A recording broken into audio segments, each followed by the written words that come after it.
장마철에 청개구리들이 심하게 울어대는 이유를 몇십 년 전 아이들은 나름 잘 설명할 수 있었습니다. 동화, 청개구리 이야기 덕분이었겠죠. 그 이유 때문에 아이들은 반성도 하고 생활이 바뀌기도 했습니다. 세월이 많이 바뀐 요즘 아이들은 청개구리를 보거나 장마철에 개구리 소리를 들은 적도 없어서인지 청개구리 이야기에 별로 흥미를 보이지도 않고 감동도 받지 않는 듯 합니다. 여러분들 요즘 아이들에게 청개구리 얘기 한번 해보세요. 어떤 반응이 나오는지. 그러나 청개구리 이야기에서 오늘날에도 한 가지 유효한 점이 있다면 아마도 청개구리의 심리일 것 같습니다. 남들이 시키거나 명령하는 것은 그게 아무리 옳고 유익한 일이라도 무조건 반대하고 싶은 그 마음, 그건 아직도 맞는 것 같습니다. 중2병 아이들만 그런 게 아닙니다. 누구나 어른들이라도 다 그렇습니다. 오죽하면 잘하던 일도 멍석 깔아주면 하지 않는다. 그런 속담이 생겨났겠습니까? 강단이기 때문에 많이 순화해서 이 속담을 소개해드렸는데 이 속담의 오리지널 여러분들 잘 아시죠? 하나님을 사랑하라는 이 권면이나 명령의 말씀을 들을 때도 사람들은 청개구리 심리, 비슷한 심리 상태가 되는 듯 합니다. 아무리 신앙생활에 열심을 다한다 해도 하나님을 완벽하게 사랑하는 사람이 얼마나 되겠어요? 신앙이 깊어질수록 자신이 하나님을 사랑하는 것에 한없이 부족하다고 느낄 수밖에 없습니다. 그래 마음을 기울여 다시 하나님을 더 온전히 사랑하게 해주십사고 기도하면서 그렇게 살려고 애쓰는 것뿐이죠. 하나님을 사랑하는 사람은 누구나 그렇게 생각하고 그렇게 삽니다. 그런데 이런 속마음과 헌신에도 불구하고 막상 누구한테서 하나님을 더 사랑하세요? 이런 강한 권면이나 명령을 들으면 대부분의 경우 그 못된 청개구리 심리가 발동되는 것 같습니다. 사실 누가 말하든 100번 옳은 말이죠. 10,000번 당연함에도 불구하고 숨겨놓은 자신의 부끄러운 면이 들킨 것 같아서 자신도 모르게 그렇게 반발부터 하게 되는 것입니다. 그래 불편하고 뒤틀린 심사에서 자기도 모르게 이런 말을 툭 뱉어내죠. 너 나 잘 아세요. 비록 말로는 하지 않는다 해도 꽁한 마음으로 너 나 잘 아시지. 그렇게 곱씹어 보기도 하는 거예요. 물론 그렇게 하면 안 된다는 것을 모르지는 않지만 그 심리적인 저항을 넘어서기가 쉽지가 않습니다. 어떻습니까? 여러분들이 누구에게서든지 하나님을 사랑하라 이런 말씀을 들으면 여러분들은 어떤 마음, 어떤 기분이 됩니까? 대체로 세 가지 중에 하나일 듯 싶습니다. 첫째, 감사를 담뿍 담아 아멘, 그렇게 하겠습니다 라고 외치게 됩니까? 둘째, 조금 미적거리면서 정말 마음은 원이지만 육신이 약합니다 라며 변명부터 하게 됩니다. 아니면 셋째로 아주 언짢은 마음으로 또 그 소리네, 참 진부하고 지겹네 하는 불평부터 터져나오게 됩니까? 아마도 이런 반응은요, 지금 우리 자신의 신앙적인 상태를 가장 정확하게 반영해 주는 것이 아닌가 합니다. 여러분은 어디에 속해 있는 것 같아요? 그럼 그렇게 하면, 어떻게 하면 이런 여러 마음 중에 조금이라도 더 하나님을 사랑하는 데 혼신의 힘을 기울일 수 있을까요? 오늘 말씀에서 하나님을 사랑하라고 이 뜨거운 마음으로 권면하는 이 시인은 이렇게 말합니다. 하나님께서 진실한 자를 보호하시고 교만하게 행하는 자를 엄중히 갚으시느니라. 언뜻 보아서는 이런 진실과 교만이 하나님을 사랑하라는 말씀과 별 관계가 없어 보이기도 하죠. 하지만 이런 진실과 교만에는 하나님을 사랑하는 것이 무엇이냐는 본질적인 내용이 담겨 있다는 사실을 잊어서는 안 될 것입니다. 하나님을 사랑하라는 것은 사람이 하나님을 위하여 무엇을 얼마나 많이 하느냐, 즉 업적의 양에 관한 문제가 아님을 이 진실과 교만은 분명하게 밝혀주고 있는 것입니다. 하나님을 사랑하라는 말씀의 본질은 하나님 앞에서의 태도와 자세의 문제임을 보여주고 있는 것입니다. 하나님 앞에서 진실한 사람이란 어떤 사람이겠습니까? 하나님 앞에서 사람의 자리가 어디인지 바로 알고 그걸 잘 받아들여서 하나님 앞에서 겸손하게 사는 사람, 이런 사람이 진실한 사람인 것이죠. 또 진실한 사람은 자신이 하나님께 지음받은 존재로 하나님만 믿고 순종해야 하는 존재임을 기꺼이 받아들이고 기쁨으로 하나님만 성실하게 섬기며 사는 사람을 말하는 것입니다. 또한 진실한 사람은 곁에 있는 다른 사람들을 마음을 다해서 서로 사랑하며 사는 사람이라 하겠습니다. 진실한 사람은 세상 만물에게 자신이 하나님의 형상으로서 하나님이 지으신 세상을 하나님의 뜻대로 보존하며 관리하는 책임적인 존재로 여기고 이 자연과 어울려 신실하게 살려는 사람을 말하는 것입니다. 이런 사람들이 하나님 앞에서 진실한 사람인데요. 그러고 보면 이런 진실이 하나님을 사랑하는 삶의 내용이지 않겠습니까? 비록 한없이 부족하지만 우리 주님 예수님 안에서 성령님의 도우심으로 이런 진실한 사람으로 살려고 하는 것이 하나님을 사랑하는 삶이라는 것입니다.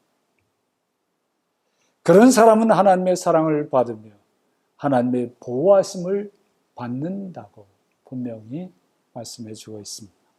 반면 사람이 하나님처럼 되고자 하고 하나님 자리에서 다른 사람을 힘으로 지배하고 하나님이 지으신 세상을 파괴하고 착취하고 학대하는 것이 교만인 것입니다. 교만한 사람이 무엇을 어떻게 하든 그것은 하나님을 사랑하는 것이라 할 수 없는 것입니다. 교회 안에서 직분자로 아무리 그럴듯하게 포장하고 산다고 해도 자기 공장에서 일하는 외국인 노동자들을 착취하고 무시하고 차별한다면 그는 하나님을 사랑한다고 할 수가 없을 것입니다. 하나님을 사랑한다고 하면서 세상에서 하나님의 정의를 거스르고 불의를 행하면 하나님을 사랑하는 것이라 할 수 없게 되는 것입니다. 하나님의 정의라고 해서 아주 거창한 것만 의미하는 게 아닙니다. 교통규칙을 지키는 것이라든지 생활에서 공공질서를 잘 지키는 것이든지 이런 게 다 하나님의 정의를 지키는 것이거든요. 그런 거 다 무시하면서 자기 멋대로 살면서 교통사고 일으키고 이런 거 좋은 거 아니죠. 그건 온당한 것이라 할 수가 없습니다. 바쁘면 자기만 바쁩니까? 다 똑같이 바쁜 중에서도 그렇게 살면 안 되는 것입니다. 생각해 보세요. 왜 음란에 빠집니까? 교만해서 음란에 빠지는 것입니다. 교만을 감추려고 위선에 젖어들게 되는 것이죠. 이런 모습들은 하나님을 사랑하는 것이 결코 아닌 것입니다. 자기를 사랑하는 것이죠. 하나님께서 이런 사람들을 엄중히 다스린다고 말씀하고 있습니다. 하나님을 사랑하지 않는 사람은 하나님께서 또 다루시는 방법이 다 있는 것이죠. 여러분들의 현재의 삶의 자리가 어떻든 하나님을 향해서 온전히 마음을 열고 어떤 형태의 교만이라도 다 내버리고 하나님 앞에서 진실한 성도로 사십시오. 하나님을 사랑하는 삶이 여러분들에게 풍성하게 다가오게 될 줄로 믿습니다. 아멘. 이어서 오늘 말씀은 어떻게 하나님을 사랑할 수 있는지도 말씀해 주고 있습니다. 하나님을 바라는 너희들아, 이렇게 말씀합니다.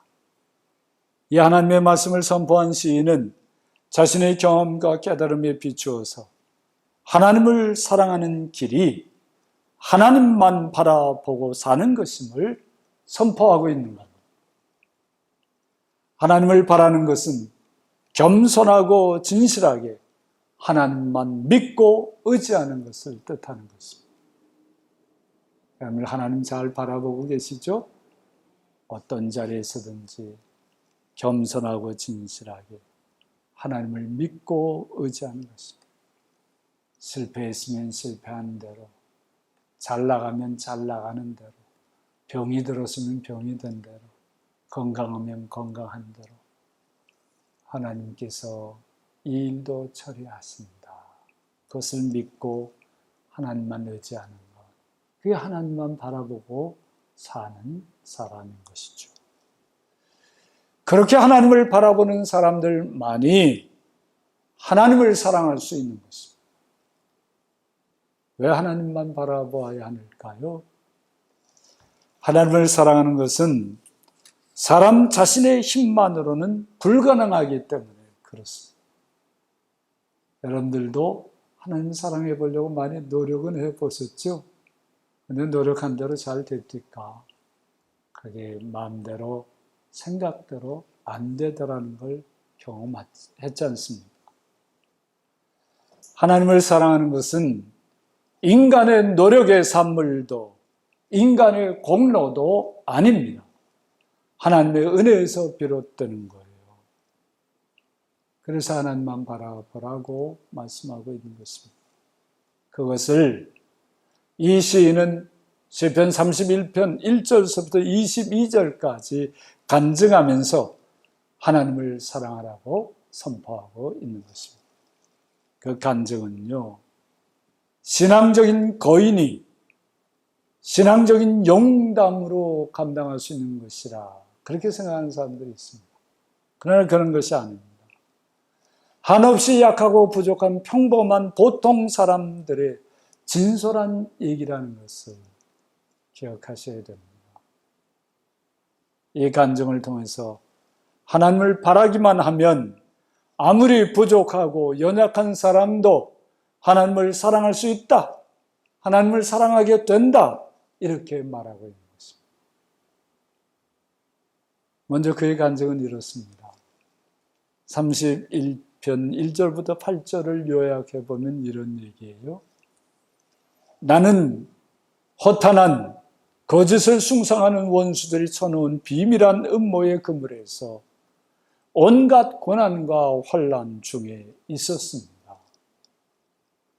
나는 하나님만 바라고 주의 공로로 나를 건져주소서라고 부르짖었습니다.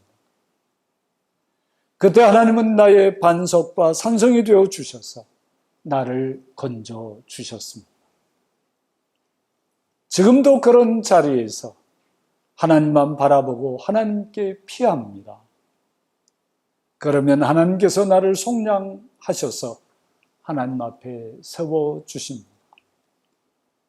이렇게 하나님만 바라보고 그렇게 받은 은혜의 경험과 깨달음이 있는 사람은 하나님을 사랑하지 않을 수 없다고 선포하고 있는 말씀이죠. 여러분들의 형편과 비슷하지 않습니까? 이 여러 간증 중에 여러분들, 그건 내 얘기야 라는 부분이 없습니까? 우리와 똑같은 어려움 속에 있었던 사람이 이런 간증을 하면서, 그래서 내가 하나님을 사랑하지 않을 수 없어요, 이렇게 얘기하고 있는 것입니다. 또 시편 31편 9절부터 22절에서는 보다 구체적인 간구와 고백으로 하나님만 바라보는 이야기를 하고 있습니다. 내 눈과 영혼과 몸이 다 상하는 고통과 근심 속에서 내게 은혜를 베푸소서라는 간구에서 하나님만 바라보며 하나님을 사랑하는 모습을 선명하게 드러내주고 있습니다. 사람이 괴로운 것 중에 제일 괴로운 것이 건강을 잃어버린 것이라고 하죠. 내 영혼이 갈망 속에 빠져서 허우적거리는 것이라고 하죠. 그럴 때 그 큰 고통과 근심 속에서 내게 은혜를 베푸소서 하고 하나님만 바라보면서 그 어려운 중에서도 하나님을 사랑하게 되는 모습 읽을 수 있습니다. 또 대적들에게 욕을 당하고 친구들에게 버림받고 사람들에게 잊혀지고 무리의 비방 속에 던져져서 마치 깨진 그릇 같을 때,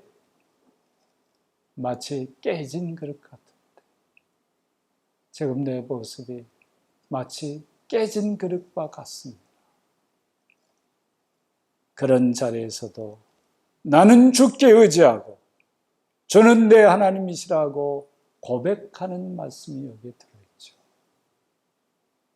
정말 자신의 마음이나 자신의 몸, 자신의 삶의 여건이 깨진 그릇 같다고 느껴진 적이 있습니까? 그런 깨진 그릇 같을 때도 나는 주께 의지하고 주는 내 하나님이십니다.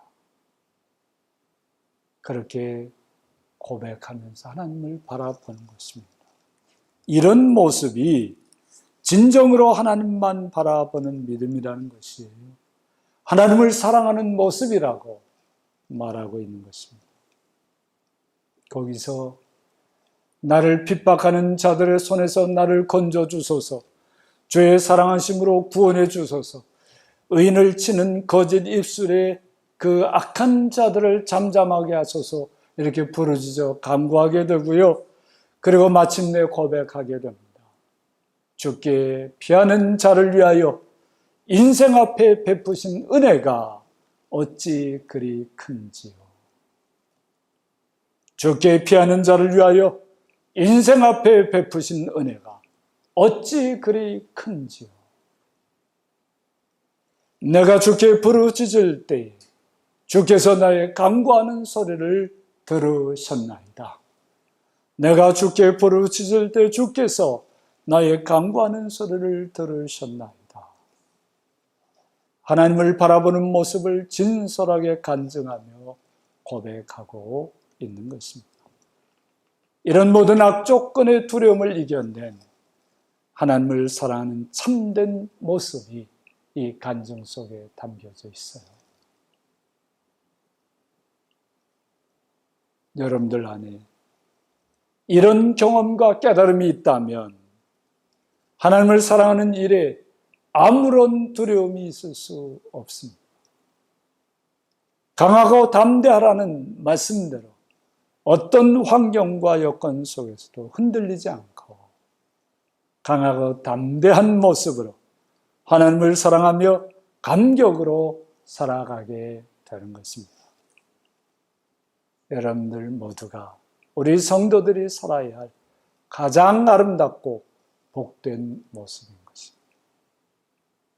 하나님을 바라보지 않는 사람은 생각할 수도 없는 놀라운 은혜의 삶이 이렇게 펼쳐지는 것입니다.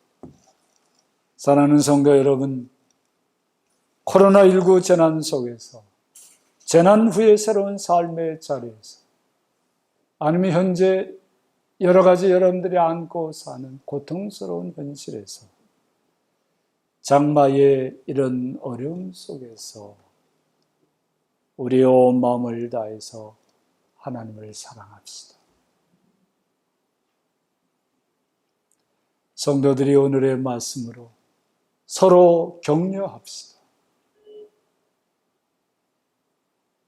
어려움 겪고 있는 성도들을 그렇게 격려하는 게 하나님 사랑하는 거예요. 서로 사랑해서 강하고 담대한 성도로 함께 하나님을 사랑하는 새 은총의 삶으로 함께 나아갑시다. 그리고 함께 우리 주님께서 주시는 이 놀라운 은혜를 힘입고 하나님을 더욱 찬송하며 간증하며 많은 사람들에게 하나님을 사랑하세요. 이렇게 얘기하는 사람들 되기를 주님의 이름으로 축원합니다. 아멘.